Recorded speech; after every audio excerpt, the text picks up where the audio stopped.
तो hello guys, मेरा नाम है प्रिंस और आप देख रहे हैं एनिमे समीक्षा। चलिए वीडियो को शुरू करते हैं। तो एपिसोड के स्टार्ट में हम हमारे एमसी को एक रैबिट मॉन्स्टर से बचकर भागते हुए देखते हैं और फिर हम देखते हैं कि वो काफी ज्यादा कंफ्यूज होता है क्योंकि उसको नहीं पता होता कि वो कहाँ पर है और वो क्रीचर क्या है। तभी उसको एक वॉइस सुनाई देती है कि मैं उसे अप्रेस करती हूँ और फिर वो वॉइस एमसी को बताती है कि वो मॉन्स्टर हॉर्न्ड रैबिट है। उस वॉइस को सुनकर एमसी कहता है कि ये कैसी आवाज है, मुझे इससे डर लग रहा है। तभी हम देखते हैं कि वो हॉर्न्ड रैबिट एमसी पर जंप करके उस पर अटैक करता है, लेकिन तभी एमसी का बैलेंस बिगड़ जाता है और एमसी उस हॉर्न रैबिट के ऊपर गिर जाता है जिससे वह हॉर्न रैबिट मर जाता है। तभी सीन चेंज होता है और हम एक एल्फ को देखते हैं और उसको एक आवाज आती है कि यहाँ से ईस्ट में कुछ काफी ज्यादा इंपॉर्टेंट चीज आई है। फिर हम एमसी को देखते हैं और वो सोचता है कि मैं हूँ कहाँ पर, और फिर हम देखते हैं कि उसके फोन में नेटवर्क भी नहीं आ रहे होते। फिर हम देखते हैं कि एमसी को भूख लगने लगती है, लेकिन फिर वो सोचता है कि मैं इस हॉर्न रैबिट को नहीं खा सकता, मैं आग नहीं जला सकता और मुझे ये भी नहीं पता कि इसका मीट खाया जा सकता है या नहीं। तभी वो वॉइस उस हॉर्न रैबिट को अप्रेस करती है और एमसी को बताती है कि उसका मीट खाया जा सकता है। तो ये सुनकर एमसी उस हॉर्न रैबिट को अपने बैग में रख लेता है। फिर वो सोचता है कि आखिर ये वॉइस क्या है और फिर वो सोचता है कि शायद और क्वेश्चन पूछने पर मुझे कुछ पता चल सकता है। फिर वो उस वॉइस से अपने बैग के बारे में पूछता है तो वो एमसी को बताती है कि ये कुछ ऐसे मटेरियल से मिलकर बना बैग है जो इस वर्ल्ड में एग्जिस्ट नहीं करते।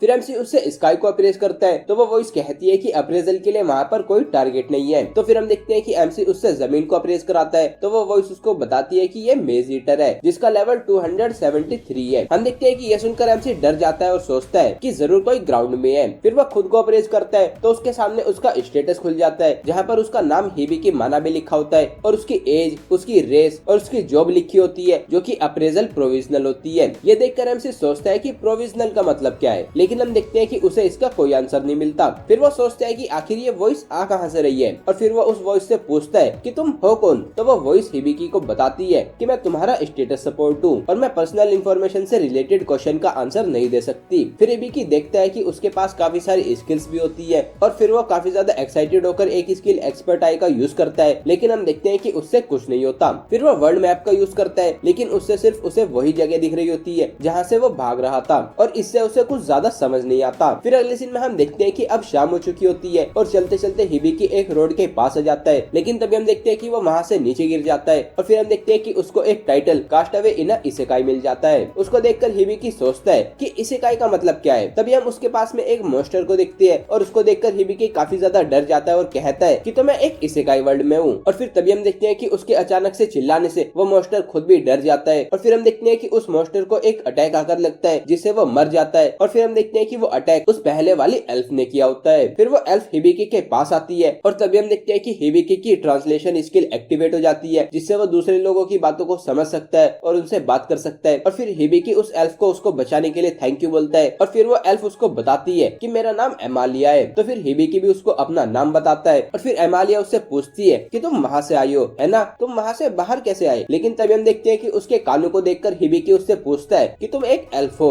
है ना और तुम कॉस्प्ले कर रही हो है ना। तो सुनकर एमालिया कहती है कि मुझे समझ नहीं आ रहा कि तुम क्या बात कर रही हो। और फिर वो हिबिकी से पूछती है कि तुम मेज ईटर ग्रासलैंड में क्या कर रहे थे। तो हिबिकी उससे पूछता है कि ये मेज ईटर क्या है। तो सुनकर एमालिया शॉक हो जाती है और उससे कहती है कि क्या तुम्हें नहीं पता कि वो क्या है और फिर भी तुम वहाँ पर गए थे। तो हिबिकी कहता है कि मैं अचानक से वहाँ पर आ गया था। तभी हिबिकी मन में सोचता है कि ये है कौन। तो फिर हम देखते हैं कि वो स्टेटस सपोर्ट उसको एमालिया का स्टेटस दिखाती है और उसको देखकर हिबिकी को पता चलता है कि वो एक रियल एल्फ है और उसकी एज 56 है। तभी एमालिया हिबिकी को बताती है कि मेज ईटर एक मॉन्स्टर है जो जमीन बनकर छिप जाता है और फिर वो अपने शिकार के गुम जाने से थकने के बाद उनको खा जाता है। फिर एमालिया उसको गले लगा लेती है और उससे कहती है कि लेकिन अब तुम्हें डरने की जरूरत नहीं है, अब तुम सेफ हो और एक छोटे बच्चे होने के हिसाब से तुमने काफी ज्यादा अच्छा काम किया है। ये सुनकर हिबिकी उससे पूछता है कि तुम्हें क्या लगता है कि मेरी एज कितनी होगी। तो एमालिया उससे कहती है कि तुम लगभग 10 या 11 साल के होगे। तो हिबिकी उसको बताता है कि मैं 16 साल का हूँ। तो हम देखते हैं कि ये सुनकर एमालिया शॉक हो जाती है और कहती है कि क्या ये छोटा बच्चा एक अडल्ट है। फिर अगले सीन में हम देखते हैं कि वो एक जगह पर कैंप कर रही होती है और फिर हिबिकी हमें बताता है कि इस वर्ल्ड में 15 साल का होने पर तुम्हें अडल्ट माना जाता है कि उनका खाना पक गया होता है और फिर हमें पता चलता है कि उन्होंने हिबिकी का पकड़ा हुआ वो हॉर्न रैबिट खाया होता है। और फिर अगले सीन में हम देखते हैं कि वो दोनों टी पी रहे होते हैं और फिर हिबिकी उससे पूछता है कि ये कौन सी जगह है। तो हम देखते हैं कि ये सुनकर एमालिया काफी ज्यादा शॉक हो जाती है और अपनी टी को हिबिकी के मुंह पर उगल देती है। फिर वो हिबिकी को सॉरी बोलती है और उसका मुंह साफ करती है और फिर एमालिया उसको बताती है कि ये किंगडम ऑफ हाबारास्तिया है। फिर हिबिकी एमालिया को बताता है कि वो काफी दूर एक जगह जापान से आया है। ये सुनकर एमालिया कहती है कि मैंने ये नाम कभी नहीं सुना। तो सुनकर हिबिकी मन में सोचता है कि मुझे पता था सच में ये इसेकाई है। और फिर हम देखते हैं कि वो थोड़ा सैड हो जाता है। उसको देखकर एमालिया उससे कहती है कि अपने घर से इतनी दूर अकेला होने पर तुम्हें अच्छा नहीं लग रहा होगा, तो तुम चिंता मत करो, मैं तुम्हें सिटी में ले जाऊंगी। तो फिर हिबिकी उसको थैंक यू बोलता है। और फिर अगले सीन में हम देखते हैं कि एमालिया एक स्पेल एयर अलार्म का यूज करती है। और फिर हम देखते हैं कि वो दोनों लेटे होती है जहाँ पर हिबिकी सो चुका होता है। तो ये देखकर एमालिया सोचती है कि ये मुझ पर कुछ ज्यादा ही ट्रस्ट कर रहा है, जरूर यही वो इम्पोर्टेंट चीज होगी जिसके बारे में स्पिरिट ने मुझसे कहा था। कि एमालिया भी सो जाती है और तभी वो स्पिरिट उसको हिबिकी को प्रोटेक्ट करने के लिए थैंक यू बोलती है। फिर अगले सीन में हम हिबिकी के पास्ट का एक सीन देखते हैं जहाँ वो अपने कुछ फ्रेंड्स अमाने, क्योको और टाइकी के साथ होता है और वो सभी आपस में बात कर रही होती है। और फिर टाइकी हिबिकी से कहता है कि गर्मियों की छुट्टियां आने वाली है, तो मैं चाहता हूँ कि मुझे भी एक अच्छी लड़की मिले और मैं उसके साथ वो सब कुछ एक्सपीरियंस कर पाऊँ। ये सुनकर अमाने उससे कहती है कि तुम बहुत बुरा साउंड कर रही हो। और फिर हम देखते हैं कि वो सभी हंसने लगते हैं। और फिर हिबिकी हमें बताता है कि हमारी गर्मियों की छुट्टी स्टार्ट होने वाली थी और लास्ट दिन मैं क्लासरूम में एंटर कर रहा था, लेकिन तभी मेरी आंखों के आगे काफी तेज रोशनी आई और फिर इसी तरह से वो दूसरे वर्ल्ड में आ गया। फिर हम प्रेजेंट मोमेंट का सीन देखते हैं जहाँ पर हिबिकी ये सब कुछ सपना देख रहा था। और फिर हम देखते हैं कि उसके मुंह पर कुछ आकर लगता है। और फिर हम देखते हैं कि वो एमालिया के कपड़े का बटन होता है। और फिर हिबिकी उनके चारों तरफ उस ग्रीन लाइट को देखकर कहता है कि ये क्या है। तो फिर वो वॉइस उसको बताती है कि वो एक मैजिकल बैरियर है। फिर हिबिकी अपने स्टेटस को देखने लगता है और फिर वो उस वॉइस से पूछता है कि ये जॉब का मतलब क्या है। तो वो हिबिकी को बताती है कि गॉड ने उसे वो जॉब असाइन की है और उसकी अप्रेजर जॉब एक बी रैंक की जॉब है जिसमें उसके पास अप्रेजल एबिलिटी होती है जिससे वो किसी भी टारगेट की एबिलिटी और ट्रेड्स को जान सकता है। फिर वो वॉइस कहती है कि लेकिन इसमें तुम्हें कोई भी कॉम्बैट स्किल नहीं मिलती। फिर हम देखते हैं कि हिबिकी वापस से सोने के लिए चले जाता है। और फिर अगले सीन में हम देखते हैं कि अब सुबह हो चुकी होती है और फिर एमालिया उठ जाती है। और फिर हम देखते हैं कि वो देखती है कि उसके कपड़े का बटन टूट गया होता है, तो वो शॉक हो जाती है। और फिर तभी हम देखते हैं कि हिबिकी भी उठ जाता है और फिर वो एमालिया को उसके कपड़े का बटन देता है और कहता है कि तुम्हारी चेस्ट काफी बड़ी है। तो हम देखते हैं कि ये सुनकर एमालिया शर्मा जाती है और उसको एक पंच मारकर दूर गिरा देती है। फिर अगले सीन में हम देखते हैं कि वो हिबिकी को मारने के लिए उसको सॉरी बोलती है। और फिर हिबिकी उससे पूछता है कि लोवेल टाउन यहाँ से कितना दूर है, मतलब कि वो टाउन जहाँ पर एमालिया ने हिबिकी को ले जाने के लिए बोला था। एमालिया उसको बताती है कि इस फॉरेस्ट से निकलने के बाद आधे दिन में हम वहाँ पर पहुँच जाएंगे। फिर हिबिकी उससे पूछता है कि यहाँ पर मॉन्स्टर है ना। तो वो कहती है कि मेरे होते हुए तुम्हें चिंता करने की जरूरत नहीं है। फिर वो कहती है कि लेकिन तुम उनको सेंस कर सकते हो, ये काफी बड़ी बात है। तो वो कहता है कि ये मेरी स्किल वर्ल्ड मैप की वजह से है। ये सुनकर एमालिया शॉक हो जाती है और उससे पूछती है कि क्या तुम्हारे पास ट्रिपल ए रैंक की स्किल है, वो तो काफी रेयर होती है। फिर वो उससे उसकी जॉब पूछती है। तो हिबिकी उसको बताता है कि वो अप्रेजर है। और फिर वो एमालिया से पूछता है कि क्या ये सच में इतनी अच्छी स्किल है, ये तो बस मुझे ये दिखाती है कि मैं कहाँ कहाँ गया हूँ और मेरे आसपास कितने मॉन्स्टर्स और लोग हैं। ये सुनकर एमालिया उससे कहती है कि क्या तुम्हें समझ नहीं आता कि जिंदा रहने के लिए सब कुछ कितना इम्पोर्टेंट है। एक एडवेंचरर इस स्किल के लिए तुमको मार भी सकता है। हिबिकी उससे पूछता है कि एडवेंचरर क्या होता है। तुम देखते हैं कि ये सुनकर एमालिया और ज्यादा शॉक हो जाती है। तो हिबिकी उससे झूठ बोलता है कि मुझे एडवेंचरर के बारे में पता है। और फिर वो अपने स्टेटस सपोर्ट से पूछता है कि एडवेंचरर क्या होता है। तो वो वॉइस हिबिकी को बताती है कि एडवेंचरर एडवेंचरर्स गिल्ड का एक कॉन्ट्रैक्टर होता है। उनका मेन वर्क मॉन्स्टर को कैप्चर करना, मारना और मटेरियल्स को गैदर करना होता है। फिर एमालिया उससे कहती है कि मुझे ये बात कल से ही पता थी कि तुम एक ऐसे क्लूलेस पर्सन हो जिसके पास बिल्कुल भी कॉमन सेंस नहीं है। हम देखते हैं कि ये बात सीधा जाकर उसके दिल पर लगती है। तो फिर वो एमालिया से पूछते हैं कि क्या तुम्हारे कोई फ्रेंड्स हैं। तो फिर हम देखते हैं कि ये बात उसके भी सीधा दिल पर जाकर लगती है क्योंकि उसके पास कोई भी फ्रेंड्स नहीं होते। लेकिन फिर भी वो हिबिकी से कहती है कि हाँ मेरे पास फ्रेंड्स है। तो ये सुनकर वो कहता है कि सही कहा, मैं भी तुम्हारा फ्रेंड ही हूँ। तो हम देखते हैं कि ये सुनकर वो खुश हो जाती है। फिर हिबिकी आसपास के एरिया को चेक करने लगता है और फिर वो मैप पर देखता है कि वहाँ पर क्रिस्टल हॉर्न रैबिट है। तो सुनकर एमालिया काफी ज्यादा शॉक हो जाती है और उसे पूछती है कि वो कहाँ पर है। तो हिबिकी उससे पूछते है कि क्या वो नॉर्मल हॉर्न रैबिट से अलग होते हैं। तो वो कहती है कि क्रिस्टल हॉर्न रैबिट का मिलना काफी ज्यादा मुश्किल होता है, उनका यूज करके हम क्योर ऑल पोशन बना सकते हैं और उसे हम आसानी से 200 गोल्ड में सेल कर सकते हैं। फिर हम देखते हैं कि वो उस क्रिस्टल हॉर्न रैबिट के पास आ जाते हैं और फिर हिबिकी उसको अप्रेस करता है और एमालिया को बताता है कि उस रैबिट के पास एक स्किल एस्केप है और उसके पास डिटेक्ट प्रेजेंस स्किल भी है। तो फिर हम देखते हैं कि एमालिया साउंड कट और ओडोर कट स्किल का यूज करती है जिससे उन दोनों की साउंड और स्मेल काफी ज्यादा कम हो जाती है ताकि वो रैबिट उनको डिटेक्ट ना कर पाए। तो ये देखकर हिबिकी कहता है कि ये तो काफी अमेजिंग है। तो वो हिबिकी से कहती है कि नहीं, तुम अमेजिंग हो, तुम वर्ल्ड मैप का यूज करके उन टारगेट की लोकेशन को पिन पॉइंट कर सकते हो जिनको ढूंढना काफी ज्यादा मुश्किल होता है। फिर वो कहती है कि पक्का हर एडवेंचरर पार्टी तुम्हें लेना चाहिए। तो हिबिकी कहता है कि लेकिन ये तो एक नॉन कॉम्बैट जॉब है। तो एमालिया उससे कहती है कि तुम बैक लाइन में रहकर उनको सपोर्ट कर सकते हो। फिर वो हिबिकी से कहती है कि अगर तुम चाहो तो हम मिलकर एक पार्टी बना सकते हैं। लेकिन फिर हम देखते हैं कि वो एमालिया की इस बात को नहीं सुनता और उससे ये बात रिपीट करने के लिए कहता है। लेकिन फिर एमालिया उससे उससे कहती है कि नहीं मैं कुछ नहीं कह रही थी। और फिर वो मन में सोचती है कि अब ये बोलने से ऐसा लगेगा जैसे कि मैं उसके साथ पार्टी बनाना चाहती हूँ। फिर वो सोचती है कि ऐसा नहीं है कि मेरे पास कंपेनियन नहीं है और मैं लोनली फील करती हूँ। फिर वो सोचती है कि पहले मैं उस क्रिस्टल हॉर्न रैबिट का हॉर्न लूंगी और फिर हिबिकी खुद मुझसे पार्टी बनाने के लिए कहेगा। फिर हम देखते हैं कि वो छिपकर हॉर्न रैबिट को देख रही होती है और फिर हिबिकी एमालिया से पूछता है कि क्या तुम्हें एरो नहीं चाहिए। तो वो कहती है कि मेरी जॉब स्पिरिट आर्चर है, स्पिरिट की डिवाइन प्रोटेक्शन से मैं विंड को एरो बना सकती हूँ। और फिर तभी वो विंड को एरो बनाकर उससे उस क्रिस्टल हॉर्न रैबिट पर अटैक करती है, लेकिन हम देखते हैं कि वो रैबिट बड़ी आसानी से उसके एरो से बच जाता है। तो ये देखकर वो काफी ज्यादा सैड हो जाती है। फिर वो कहती है कि जब तक उसके पास वो एस्केप स्किल है तो हमारा कोई चांस नहीं है। फिर वो कहती है कि जब वो अटैक करता है तो वो अपनी कोई भी स्किल का यूज नहीं कर सकता, तो वो हमारा चांस बन सकता है। ये सुनकर हिबिकी कहता है कि तो फिर अगर वो मुझ पर अटैक करे तो वो वल्नरेबल हो जाएगा। तो एमालिया कहती है कि ये डेंजरस भी है और मुझे नहीं लगता कि वो रैबिट इस जाल में फंसेगा। तो फिर हिबिकी उससे कहता है कि जब मैंने उसको अप्रेस किया था तो मुझे पता चला कि वो काफी ज्यादा स्टूपिड है। फिर हम देखते हैं कि एमालिया उस क्रिस्टल हॉर्न रैबिट के तीन तरफ एक वॉल बना देती है। तो फिर हम देखते हैं कि जिस जगह पर वॉल नहीं होती वहाँ पर हिबिकी लेटा होता है। तो फिर वो रैबिट हिबिकी पर अटैक करने जाता है, लेकिन तभी एमालिया उस पर अटैक करके उसको मार देती है। फिर हम देखते हैं कि इससे हिबिकी की जॉब, उसकी सभी स्किल्स और उसका खुद का भी लेवल अप हो जाता है। और फिर वो ये बात एमालिया को बताता है और कहता है कि लेकिन उसे तो तुमने मारा था। तो एमालिया उसको बताती है कि लेकिन तुमने उसको अप्रेस किया था और तुम बेट भी बने थे, तो हमने ये मिलकर किया है। और फिर तभी हम देखते हैं कि एमालिया ने उस क्रिस्टल हॉर्न रैबिट का क्रिस्टल भी निकाल लिया होता है। और फिर तभी सीन चेंज होता है और हम एक आदमी को देखते हैं और वो बोलता है कि हिबिकी तुमने काफी अच्छा किया, लेकिन अभी भी तुम्हारा ट्यूटोरियल चल ही रहा है। फिर वो कहता है कि मैं प्रे करता हूँ कि तुम हमेशा खुश रहो। फिर सीन चेंज होता है और हम देखते हैं कि एक लड़की इवेल खुद को गिल्ड में रजिस्टर कराती है और अब वो एक एडवेंचरर बन गई होती है। और फिर वो रिसेप्शनिस्ट उससे कहती है कि तुम्हें जॉब वहाँ से मिलेगी। तो वो कहती है कि मुझे मेरी फर्स्ट जॉब मिल चुकी है और मुझे किसी को ढूंढना है। और फिर तभी हम देखते हैं कि एपिसोड यहीं पर एंड हो जाता है। तो गाइस ये था episode first of the strongest job is apparently not a hero और a sage but an appraiser. अगर आपको वीडियो पसंद आई तो वीडियो को लाइक कीजिए, चैनल को सब्सक्राइब कीजिए, प्रेस कीजिए बेल आइकन को। मैं मिलता हूँ आपसे नेक्स्ट वीडियो में। Thank you.